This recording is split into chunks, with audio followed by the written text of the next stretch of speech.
Number থিওরির আগের যে ভিডিওগুলো শেয়ার করেছিলাম সেগুলোর বেশিরভাগ অংশই ছিল থিওরিটিক্যাল আলোচনা। আজ আর থিওরিটিক্যাল কোনো বিষয় নিয়ে বকবক করব না। আজ যে বিষয়টি নিয়ে আলোচনা করব সেটিকে বরং শর্টকাট নিয়ম বললেই ভালো হবে। আর শর্টকাট মেথড মানেই এগুলো তোমাদের ঝাড়া মুখস্থ করে ফেলতে হবে। তবুও আমি চেষ্টা করব এর সাথে সম্পর্কিত বেসিক নিয়মগুলোকে যতটুকু সম্ভব এক্সপ্লেন করতে, যাতে সেগুলো তোমাদের মধ্যে ম্যাথমেটিক্যাল সেন্স ডেভেলপ করতে বেশ সাহায্য করে। আমাদের আজকের টপিক হলো ডিভিজিবিলিটি রুলস, বাংলায় যেটিকে বলে বিভাজ্যতা সূত্র বা নিয়ম। বিভাজ্যতার এই নিয়মগুলো মনে রাখতে পারলে কোনো একটা নাম্বারকে নির্দিষ্ট একটি নাম্বার দিয়ে ভাগ করলে তা নিঃশেষে বিভাজ্য হবে কিনা সেই বিষয়টি তোমরা চোখের পলকে যাচাই করে ফেলতে পারবে। তবে আজকের মূল আলোচনায় যাওয়ার আগে আমাদের আরেকটা বিষয় নিয়ে একটু পড়াশোনা করে আসতে হবে। সেটি হলো সংখ্যার ডিজিটগুলোর প্লেস ভ্যালু বা স্থানীয় মান। আমরা সবাই জানি একটি নাম্বার বা সংখ্যা গঠনের মূল ভিত্তি হলো তার ডিজিট বা অঙ্কগুলো এবং সেগুলোর প্লেস ভ্যালু বা স্থানীয় মান। আমাদের ব্যবহৃত ডেসিমাল বা 10 ভিত্তিক নাম্বার সিস্টেমে একটি সংখ্যার প্রতিটি অঙ্কের মান বাম দিক দিয়ে 10 গুণ করে বৃদ্ধি পায় এবং ডান দিক দিয়ে 10 গুণ করে কমে যায়। একটি নাম্বারের প্রতিটি অঙ্কের স্থানীয় মানকে এক একটি নির্দিষ্ট নামে ডাকা হয়। কোনো একটি নাম্বারে দশমিক চিহ্ন বা ডেসিমাল সেপারেটরের বাম পাশের ডিজিটগুলোর যথাক্রমে স্থানীয় মান হলো একক, দশক, শতক, হাজার, অযুত, লক্ষ, নিযুত, কোটি ইত্যাদি। ইংরেজিতে যাদেরকে ডাকা হয় ইউনিটস বা ones, tens, hundreds, thousands, millions, billions, trillions. এভাবে দশমিকের ডান পাশের অংশে আবার প্রতিটি অঙ্কের মান ভগ্নাংশে পরিমাপ করা হয়, যেখানে হর বা ডিনোমিনেটর হলো 10 ভিত্তিক। এই অংশের স্থানীয় মানগুলোকে ডানের দিকে যথাক্রমে দশমাংশ, শতাংশ, সহস্রাংশ ইত্যাদি নামে ডাকা হয়। ইংরেজিতে বলা হয় টেন্থ, হান্ড্রেড, থাউজেন্ড ইত্যাদি। আশা করি নাম্বারের ফরমেশন বা গঠন নিয়ে তোমাদের আর কোনো কনফিউশন নেই। তো এখন চলে আসি আজকের মূল আলোচনায়। আমরা সবাই জানি 1 হচ্ছে এমন একটা নাম্বার যেটি দিয়ে দুনিয়ার সকল নাম্বারকে নিঃশেষে ভাগ করা যায়। তার মানে আমরা 1কে বলতে পারি সকল নাম্বারের জন্য একটি কমন ফ্যাক্টর বা গুণনীয়ক। সুতরাং 1-এর জন্য আলাদাভাবে বিভাজ্যতার কোনো নিয়ম আমাদের শেখার দরকার নেই। বিভাজ্যতার এই নিয়মগুলো আমাদের শেখা শুরু করতে হবে 2 থেকে। কোনো একটি নাম্বার 2 দিয়ে তখনই বিভাজ্য হবে যখন ওই নাম্বারের একক স্থানীয় অঙ্ক বা সর্বশেষ ডিজিট 2 দিয়ে নিঃশেষে বিভাজ্য হবে বা জোড় সংখ্যা হবে। উদাহরণস্বরূপ 921কে 2 দিয়ে ভাগ করলে কিন্তু তা নিঃশেষে বিভাজ্য হবে না, কারণ 921-এর একক স্থানীয় অঙ্ক বা সর্বশেষ ডিজিট 1, এটি 2 দিয়ে নিঃশেষে বিভাজ্য নয়। অন্যদিকে 826-এর একক স্থানীয় অঙ্ক 6 যেহেতু 2 দিয়ে ডিভিজিবল হবে, সেহেতু 826 সংখ্যাটিও 2 দিয়ে ডিভিজিবল বা নিঃশেষে বিভাজ্য হবে। একটি সংখ্যা 3 দিয়ে তখনই নিঃশেষে বিভাজ্য হবে যখন ওই সংখ্যার প্রতিটি অঙ্ককে যোগ করলে আমরা যে যোগফল পাবো তা যদি 3 দিয়ে নিঃশেষে বিভাজ্য হয়। এক্সাম্পল হিসাবে আমরা একটা নাম্বার নিলাম 87,96,873। এই সংখ্যাটি 3 দিয়ে বিভাজ্য কিনা সেটি যাচাই করতে আমাদের প্রথমে এই সংখ্যাটির সবগুলো ডিজিট বা অঙ্ককে যোগ করতে হবে। তো আমরা যোগ করে যোগফল পেলাম 48। এখন যদি এই যোগফল 48 3 দিয়ে ডিভিজিবল হয়, তাহলে এই 87,96,873 এই সংখ্যাটিও 3 দিয়ে ডিভিজিবল হবে। তবে ধরে নিলাম প্রাপ্ত যোগফল 48 3 দিয়ে ডিভিজিবল হবে কিনা সেটি আমি জানি না। সেক্ষেত্রে আমরা 48-এর ক্ষেত্রেও একই নিয়ম অ্যাপ্লাই করব। তার মানে এটারও ডিজিটগুলোকে আমরা যোগ করে দেব। এখন 48-এর দুইটা ডিজিট 4 ও 8কে যোগ করলে আমরা পাবো 12, যেটি কিন্তু 3 দিয়ে খুব সহজেই নিঃশেষে বিভাজ্য হবে। সুতরাং আমাদের মূল সংখ্যাটিও 3 দিয়ে ডিভিজিবল হবে। তোমরা চাইলে এই 12 সংখ্যাটির ডিজিট দুইটাকেও আবার যোগ করে দিতে পারো, তাহলে রেজাল্ট পাবে 3, যেটি 3 দিয়ে বিভাজ্য হবে কিনা আশা করি সেটি নিয়ে কারো মনে আর কোনো সন্দেহ নেই। 3-এর মতো একই প্যাটার্ন কিন্তু 9 দিয়ে বিভাজ্যতার ক্ষেত্রেও প্রযোজ্য হবে। তবে সেক্ষেত্রে অঙ্কগুলোর যোগফলকে 3-এর পরিবর্তে 9 দিয়ে নিঃশেষে বিভাজ্য হতে হবে। মুখস্থ করার জন্য নিয়মগুলো তো আমরা জানলাম, এবার বরং আমরা একটু বেসিক নলেজের দিকে ফোকাস করি, জেনে আসি কিভাবে কাজ করছে 3 এবং 9-এর এই বিভাজ্যতার নিয়ম।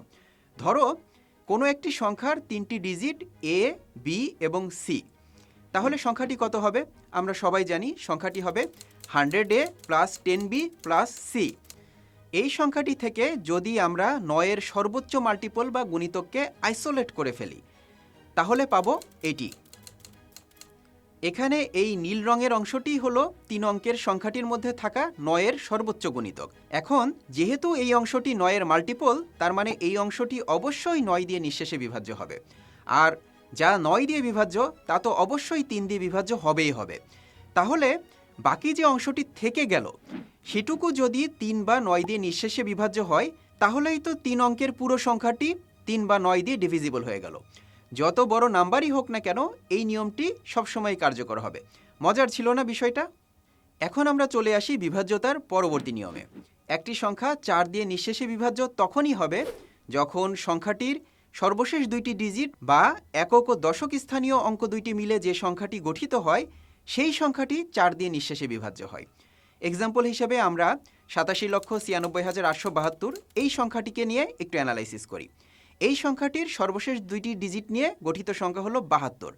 আর 72 যেহেতু 4 দিয়ে নিঃশেষে বিভাজ্য, সেহেতু পুরো সংখ্যাটি 4 দিয়ে নিঃশেষে বিভাজ্য হবে। কিভাবে কাজ করছে এই নিয়মটি সেটি জানতে চাও? আমরা জানি 100 সংখ্যাটি সবসময়ের জন্য 4 দিয়ে নিঃশেষে বিভাজ্য হবে। সুতরাং 100 এর যে কোনো গুণিতক বা মাল্টিপলও কিন্তু 4 দিয়ে নিঃশেষে বিভাজ্য হবে। আমাদের উদাহরণের সংখ্যাটি থেকে আমরা যদি 100 এর গুণিতককে সেপারেট করে ফেলতে পারি, তাহলে বাকি অংশটুকু 4 দিয়ে বিভাজ্য হলেই পুরো সংখ্যাটি 4 দিয়ে বিভাজ্য হবে। আর 100 এর গুণিতককে একটি সংখ্যা থেকে সেপারেট করতে চাইলে শুধুমাত্র সংখ্যাটির একক ও দশক স্থানীয় অঙ্ক নিয়ে যে সংখ্যাটি গঠিত হয় সেটুকু আলাদা করে ফেললেই কিন্তু হয়ে যাচ্ছে। আমাদের এক্সাম্পলের সংখ্যায় যেটি হবে এমন। এখানে 100 এর গুণিতক নীল অংশটি যেহেতু সবসময়ের জন্য 4 দিয়ে নিঃশেষে বিভাজ্য হবে, সেহেতু সর্বশেষ 2টি ডিজিট নিয়ে গঠিত সংখ্যা 72 যদি 4 দিয়ে ডিভিজিবল হয়, তাহলে পুরো সংখ্যাটি 4 দিয়ে নিঃশেষে বিভাজ্য হবে। এখন 72 4 দিয়ে ডিভিজিবল হবে কিনা সেটি যদি আমি না জানি, তাহলে কি করব? সেক্ষেত্রেও কিন্তু একটি চমৎকার টুইক আছে। আমরা 72-এর দশক স্থানীয় অঙ্ক 7কে 2 দিয়ে গুণ করে যে গুণফল পাবো, তার সাথে একক স্থানীয় অঙ্ক 2কে যোগ করব। তাহলে রেজাল্ট পাবো 16। এই 16 যেহেতু 4 দিয়ে ডিভিজিবল, সেহেতু 72ও 4 দিয়ে ডিভিজিবল হবে। এটিই বা কিভাবে হচ্ছে? এবার না হয় সেটি একটু চেক করে দেখি। ধরি 2 অঙ্কের যে কোনো একটি সংখ্যা হচ্ছে 10x প্লাস ওয়াই, যেখানে x হলো দশক স্থানীয় অঙ্ক এবং y হলো একক স্থানীয় অঙ্ক। এই 10x প্লাস ওয়াই সংখ্যাটি থেকে যদি আমি 4-এর সর্বোচ্চ গুণিতক সংখ্যাটিকে সেপারেট করে ফেলি, তাহলে পাবো এটি। এখানে নীল রঙের অংশটি হলো 4-এর সর্বোচ্চ মাল্টিপল। এখন এই 8x যেহেতু 4 দিয়ে সবসময় বিভাজ্য হবে, সেহেতু বাকি অংশটি 4 দিয়ে বিভাজ্য হলেই আমাদের নেওয়া 2 অঙ্কের পুরো সংখ্যা 10x প্লাস ওয়াই 4 দিয়ে বিভাজ্য হবে। আর সংখ্যাটির বাকি অংশটি হলো তার দশক স্থানীয় অঙ্কের দ্বিগুণ প্লাস একক স্থানীয় অঙ্ক, যেটি হলো আমাদের ম্যাজিক। 4-এর বিভাজ্যতার নিয়মের একই প্যাটার্ন কিন্তু 8-এর বিভাজ্যতার নিয়মের ক্ষেত্রেও প্রযোজ্য হবে। তবে 4-এর ক্ষেত্রে একক ও দশক স্থানীয় অঙ্ক 2টি মিলে যে সংখ্যাটি গঠিত হয় সেটি কনসিডার করেছিলাম আমরা। আর 8-এর ক্ষেত্রে আমরা কনসিডার করব একক, দশক ও শতক স্থানীয় অঙ্ক এই 3টি মিলে যে সংখ্যাটি গঠিত হয় সেটিকে। আর 4-এর ক্ষেত্রে আমরা 100-এর মাল্টিপল বা গুণিতককে সেপারেট করে ফেলেছিলাম, কারণ 100 সংখ্যাটি 4 দিয়ে বিভাজ্য। অন্যদিকে 100 কিন্তু 8 দিয়ে বিভাজ্য নয়, বরং 8 দিয়ে সবসময়ের জন্য নিঃশেষে বিভাজ্য সংখ্যাটি হলো 1000। এজন্য যখন আমরা 8 দিয়ে কোনো সংখ্যার ডিভিজিবিলিটি চেক করব, তখন সেই সংখ্যা থেকে 1000-এর মাল্টিপলকে আমরা আলাদা করে ফেলব। আগের উদাহরণের সংখ্যাটি দিয়েই আমরা বরং বিষয়টি একটু চেক করে দেখি। আমাদের আগের সংখ্যা 87,96,872 থেকে যদি আমরা 1000-এর গুণিতককে সেপারেট করে ফেলি, তাহলে পাবো এটি। এখানে নীল রঙের অংশটি হলো 1000-এর মাল্টিপল, আর ডানে থেকে গেল একক, দশক ও শতক স্থানীয় ডিজিটগুলো নিয়ে গঠিত সংখ্যাটি। এই ডানে থাকা অংশ 872 যদি 8 দিয়ে নিঃশেষে বিভাজ্য হয়, তাহলে সম্পূর্ণ সংখ্যাটি 8 দিয়ে নিঃশেষে বিভাজ্য হবে। প্রশ্ন হলো 872 কি 8 দিয়ে ডিভিজিবল হবে? সেটি বলা টাফ। লং ডিভিশন করে চেক করে দেখতে হবে আমাদের। পরীক্ষার হলে কি সেই সময়টুকু পাবো আমরা? আর কোনো শর্টকাট উপায় নেই? আছে অবশ্যই একটা উপায়। 4-এর ক্ষেত্রে যে নিয়মটি আমরা অ্যাপ্লাই করেছিলাম, সেটি 8-এর ক্ষেত্রেও অ্যাপ্লাই করা যায় কিনা সেটি একটু চেক করে দেখা যাক। 4-এর ক্ষেত্রে ছিল 2 ডিজিটের সংখ্যা, আর এখন 8-এর ক্ষেত্রে ডিভিজিবিলিটি টেস্ট করতে হবে 3 ডিজিটের সংখ্যার। ধরে নিই এই সংখ্যাটির 3টি ডিজিট হলো এ, বি ও সি। তাহলে সংখ্যাটি অবশ্যই হবে 100A plus 10B plus C. আর এবার যেহেতু আমরা 8 দিয়ে বিভাজ্যতা চেক করব, সেহেতু এই নাম্বারটি থেকে 8-এর সর্বোচ্চ মাল্টিপলকে সেপারেট করে ফেলি। সেপারেট করার পর আমরা পাচ্ছি এটি, যেখানে নীল রঙের অংশটি হচ্ছে 8-এর সর্বোচ্চ মাল্টিপল বা গুণিতক। তার মানে এই অংশটি অবশ্যই 8 দিয়ে ডিভিজিবল হবে। তাহলে আমাদের চেক করতে হবে বাকি অংশ 8 দিয়ে নিঃশেষে বিভাজ্য হয় কি না, যেটি হলো শতক স্থানীয় অঙ্কের 4 গুণ, দশক স্থানীয় অঙ্কের দ্বিগুণ এবং একক স্থানীয় অঙ্কের যোগফল। আমাদের এক্সাম্পলে সংখ্যাটি ছিল 872। তাহলে 872 তখনই 8 দিয়ে ডিভিজিবল হবে যখন 4 গুণ 8 প্লাস 2 গুণ 7 প্লাস 2 বা 48 যদি 8 দিয়ে ডিভিজিবল হয়। এখন 48 কি 8 দিয়ে ডিভিজিবল হবে? তোমরা কি বলো? অবশ্যই হবে। তাহলে এই 872 সংখ্যাটিও 8 দিয়ে ডিভিজিবল হবে। এবং ফাইনালি 87,96,872 এই সংখ্যাটিও 8 দিয়ে ডিভিজিবল হবে। পরের নিয়মটা অবশ্য খুবই সোজা। কোনো একটি সংখ্যা 5 দিয়ে ডিভিজিবল হবে কিনা সেই নিয়মটিতে আগেরগুলোর মতো অতটা প্যাঁচগোছ নেই। একটি সংখ্যা তখনই 5 দিয়ে নিঃশেষে বিভাজ্য হবে যখন সেই সংখ্যাটির একক স্থানীয় অঙ্ক বা সর্বশেষ ডিজিট হবে হয় 0 অথবা 5। 6-এর ক্ষেত্রে ডিভিজিবিলিটির নিজস্ব কোনো নিয়ম নেই। যদি কোনো একটি সংখ্যা 2 এবং 3 দুইটি সংখ্যা দিয়েই নিঃশেষে বিভাজ্য হয় তাহলে সেটি 6 দিয়েও নিঃশেষে বিভাজ্য হবে। এক্সাম্পল হিসেবে আমরা 123-এর কথা চিন্তা করি।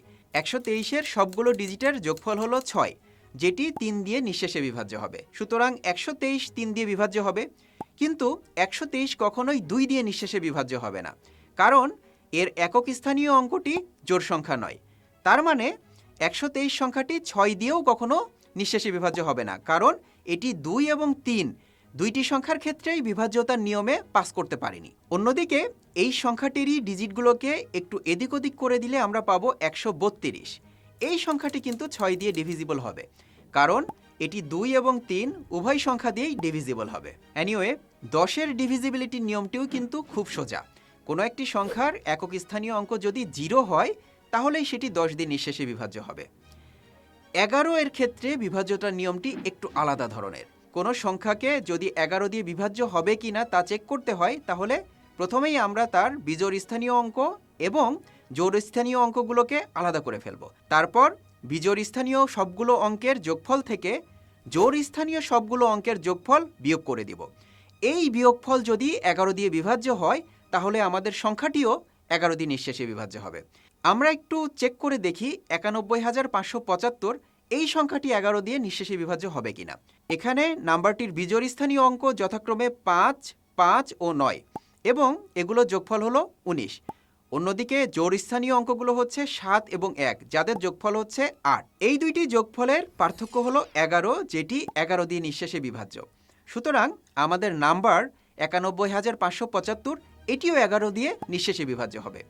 এই প্রসেসটিতে আমরা অনেক সময় কনফিউজড হয়ে যাই যে জোড় বা বিজোড়ের বিষয়টি আমরা ডান পাশ থেকে কাউন্ট করব না বাম পাশ থেকে কাউন্ট করব। যেদিক থেকেই তোমরা কাউন্ট করো রেজাল্ট কিন্তু একই আসবে। তবে জোড় বা বিজোড় স্থানীয় অঙ্ক ব্যবহার না করে অল্টারনেটিভ ডিজিট ব্যবহার করলে 11-এর ডিভিজিবিলিটি টেস্ট করা তোমাদের জন্য আরও সহজ হতে পারে। সেক্ষেত্রে আমরা প্রতিটি অল্টারনেটিভ ডিজিট একবার যোগ করব, পরের বার বিয়োগ করব।